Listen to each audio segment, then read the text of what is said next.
Hey, I'm not sure if you're keeping up with the news or not, but I just saw an article on CNBC that this is the first time in a period of a year or two in which home prices are starting to drop.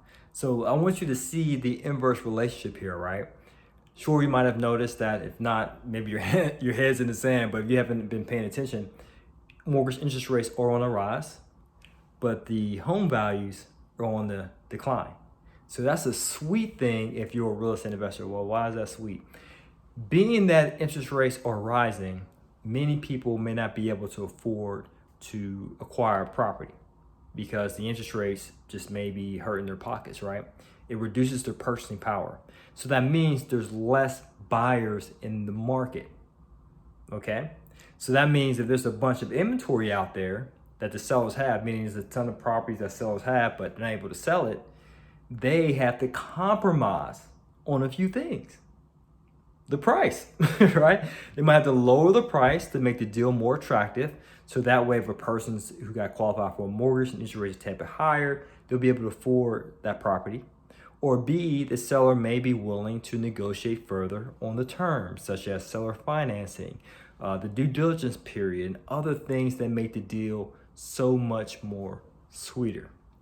Now, if you're in today's market, and I'm recording this as of August 2022, okay?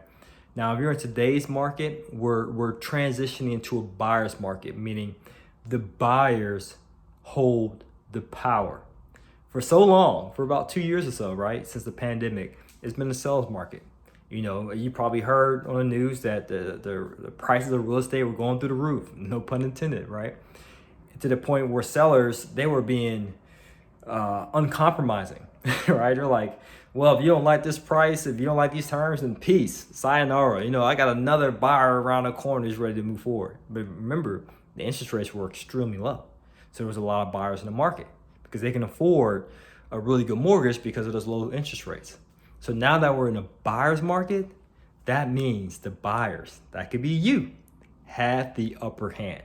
And so you want to be somewhat bullish on your negotiations in regard to the price point that you want to buy the property at and the terms that you want to negotiate as well. Now, if you're new to real estate, let's say you've never bought a property before, so you don't know the thing or two about negotiating purchase prices or terms in your contract, or you might be someone who's somewhat experienced. You might own a property or two, maybe three.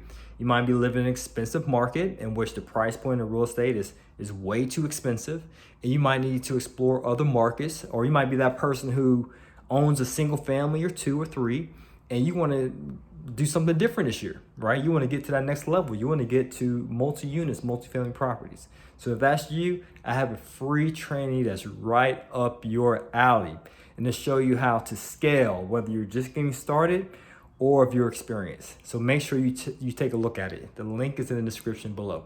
All right, guys, this is to your success. Continue to earn passively, live passionately. Happy investing. Let's get this money. Peace.